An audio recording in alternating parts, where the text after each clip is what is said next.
साथियों, आपने माँ बेटे के अटूट प्यार की तमाम कहानियाँ सुनी होंगी।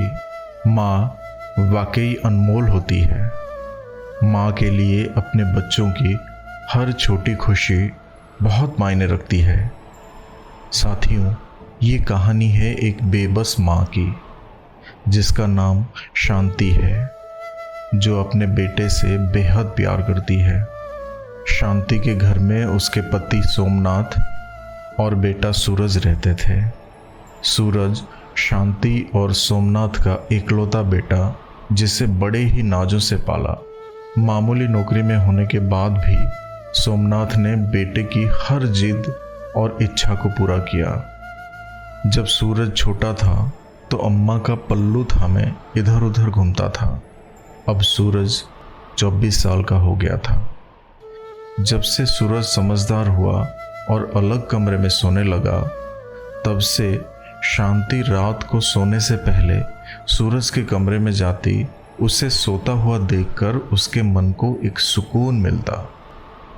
कभी सूरज पढ़ाई करता रहता तो शांति को देखकर उसे अपने पास बैठा लेता। कुछ देर दोनों माँ बेटे बातें कर लेते। सूरज की कुछ दिनों पहले नौकरी लग गई थी। सूरज को अच्छी खासी तनख्वाह मिलती। धीरे धीरे सूरज तरक्की की सीढ़ियां चढ़ने लगा। अपने बेटे की तरक्की देखकर दोनों पति पत्नी बहुत खुश थे। अब शांति घर में बहू लाना चाहती थी। बहुत सपने देखे थे शांति ने अपने बहू के लिए, और उसने कई तस्वीरें अपने समाज के शादी के पत्रिका से निकाली और सूरज को दिखाई। सूरज ने चंदा को पसंद किया। जल्दी ही सूरज और चंदा की सगाई हो गई और 2 महीने बाद का शादी का मुहूर्त तय हो गया। सूरज और चंदा का बातें करने का सिलसिला शुरू हो गया। धीरे धीरे सूरज चंदा के प्रेम में डूबने लगा था। रात को भी ऑफिस से आने के बाद खाना खाकर सीधे अपने कमरे में चला जाता। अपने माता पिता के साथ बैठता ही नहीं था। सुबह भी चंदा के फोन से ही शुरू होती। शांति को ये सब अच्छा नहीं लगता, क्योंकि उसका बेटा जो अम्मा अम्मा करता नहीं थकता था, वो शादी से पहले ही चंदा के गुणगान करने लगा था। एक दिन रात को सोने से पहले शांति सूरज के कमरे में गई। सूरज चंदा से फोन पर बातें कर रहा था। शांति को देखकर सूरज ने अचानक से कॉल काट दिया और बोला, अम्मा तुम इस वक्त? शांति ने कहा, हाँ मैं देखने आई थी तू सो गया है या नहीं। उधर अचानक से फोन कट हो जाने से चंदा परेशान हो गई और सूरज को दोबारा फोन करने लगी। सूरज ने गुस्से में अपने अम्मा से कहा कि अम्मा इस तरह रात को मेरे कमरे में मत आया करो। अब मैं बच्चा नहीं रहा, बड़ा हो गया हूं। शांति को ये शब्द बहुत ही बुरे लगे। वो चुपचाप अपने कमरे में चली गई। उसकी आंखें नम थी। अपने साड़ी के पल्लू से आंख पोंछने लगी तो ये देखकर सोमनाथ ने पूछा, क्या हुआ? शांति ने सारी बात सोमनाथ को बता दी।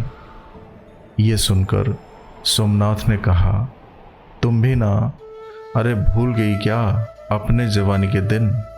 किस तरह हम छुप छुप कर बातें करते थे, फिल्में देखने जाते थे, शादी के पहले एक दूसरे के साथ समय बिताते थे। अब तुम्हारे बेटे की सगाई हो गई है।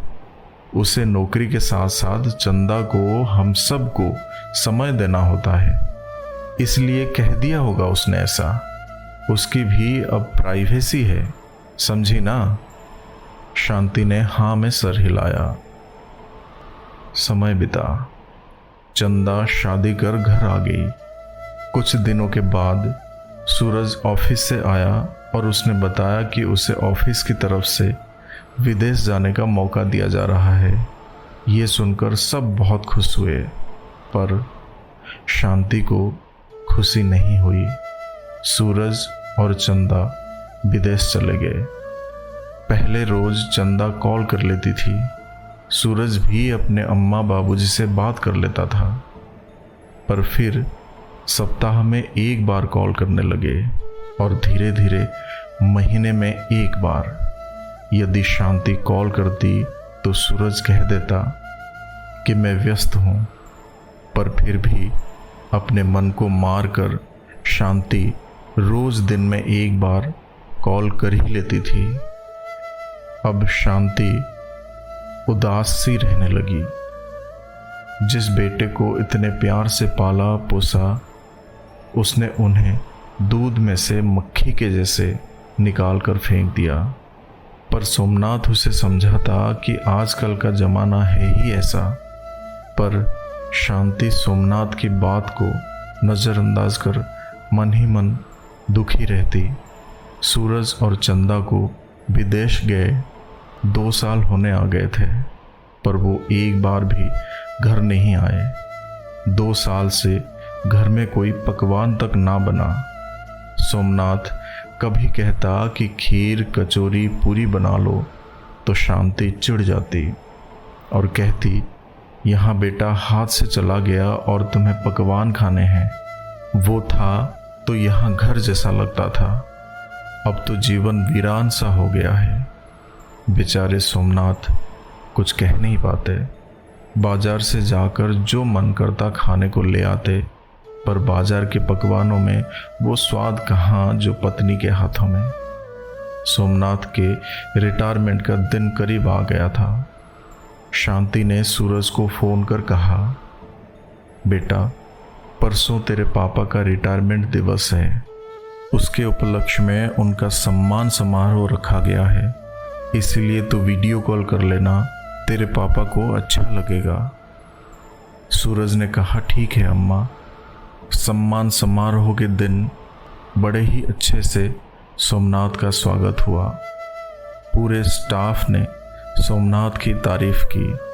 शांति बार बार फ़ोन देख रही थी कि सूरज और चंदा कॉल करेंगे।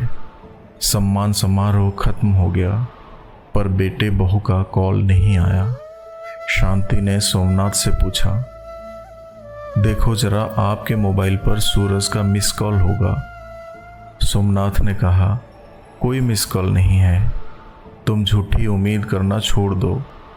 देखो शांति, मैं तुम्हें कब से समझा रहा हूँ, तुम बेटे बहू से आस लगाए बैठी हो और अपना दिल दुखाए जा रही हो। मन ही मन दुखी होना छोड़ दो। वो वहाँ तुम्हारे बारे में सोचते होंगे क्या? नहीं ना, वे तो वहाँ खुश होंगे, तो तुम यहाँ क्यों अपना जीवन बर्बाद किए जा रही हो? बेटे बहू के चक्कर में अपनी जान सुखाए जा रही हो। अरे बहुत से लोग बेऔलाद रहते हैं, तुम भी सोच लो जैसे तुम्हारी कोई औलाद है ही नहीं। शांति ने कहा, कैसी बातें करते हो? औलाद कैसी भी हो, मोह खत्म नहीं हो सकता। तुम बन जाओ निर्मोही, मैं नहीं बन सकती। सोमनाथ ने कहा, तो जीती रहो घुट घुट कर बेटे बहू के चक्कर में। ऐसा ना हो अपने पति के प्रेम को भी खो दो। शांति चुप रही। क्या कहे कुछ समझ नहीं आया। रिटायरमेंट के बाद सरकारी क्वार्टर खाली करना था। सोमनाथ ने अपनी जमा पूंजी से कॉलोनी में एक छोटा सा घर खरीद लिया। घर बहुत छोटा था, पर एक सुकून था कि अपना घर है। धीरे धीरे शांति की आस पड़ोस की औरतों से पहचान हो गई।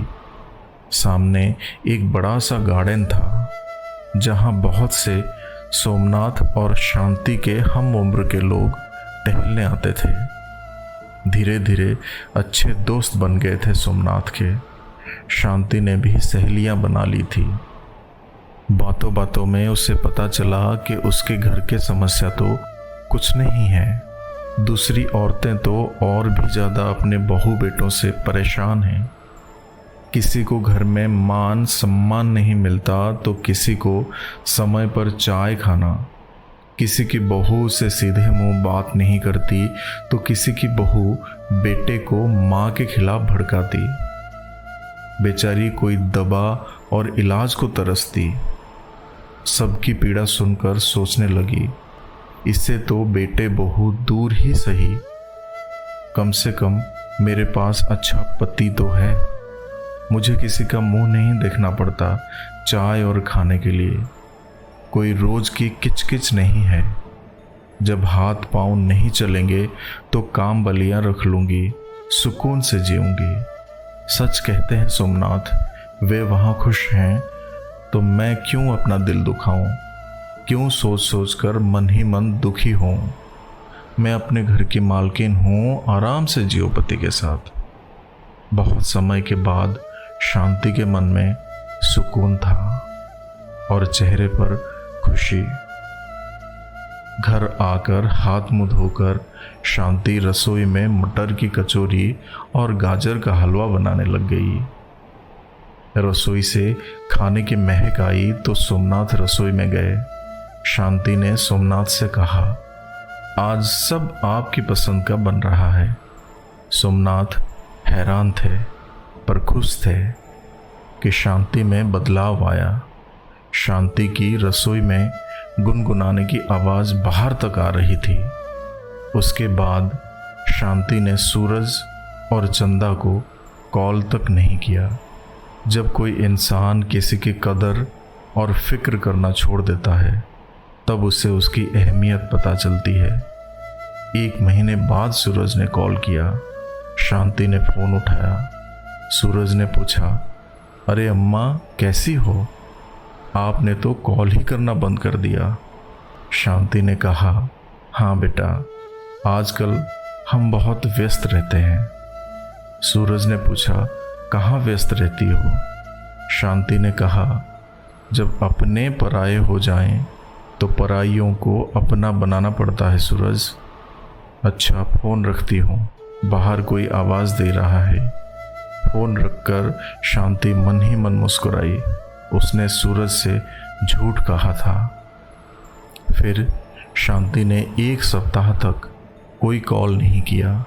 सूरज ने कॉल किया तो फिर कहने लगी कि मैं व्यस्त हूँ। अब सूरज समझ चुका था, उसके माता पिता को उसकी कोई ज़रूरत नहीं है। उन्होंने उसके बिना जीना सीख लिया है। इसलिए सूरज अब रोज़ कॉल करता, क्योंकि वो जानता था कि जीवन में माता पिता के सहारे की उसे बहुत ज़रूरत पड़ने वाली है। शांति इस परिवर्तन से खुश थी। वो जानती थी ये सब सूरज अपने स्वार्थ के लिए कर रहा है, पर शांति ने अब उम्मीदें लगाना बंद कर दी थी, क्योंकि उम्मीद एक ऐसी चीज़ है जो पूरी ना हो तो इंसान टूटने लगता है। इसलिए ज़्यादा सोचकर व्यर्थ चिंता करने से अच्छा है खुश रहो, मस्त रहो और सब कुछ समय पर छोड़ दो और दूसरों से उम्मीद करना भी छोड़ दो, तो ही जीवन खुशहाल बन सकता है। साथियों, आशा करते हैं आपको ये छोटी सी कहानी पसंद आई होगी। अगर कहानी पसंद आई हो तो चैनल को सब्सक्राइब करें, वीडियो को लाइक और शेयर करें। तो फिर मिलेंगे साथियों अगले कहानी के साथ। तब तक के लिए अपना ख्याल रखना और हमेशा हंसते मुस्कुराते हुए रहना।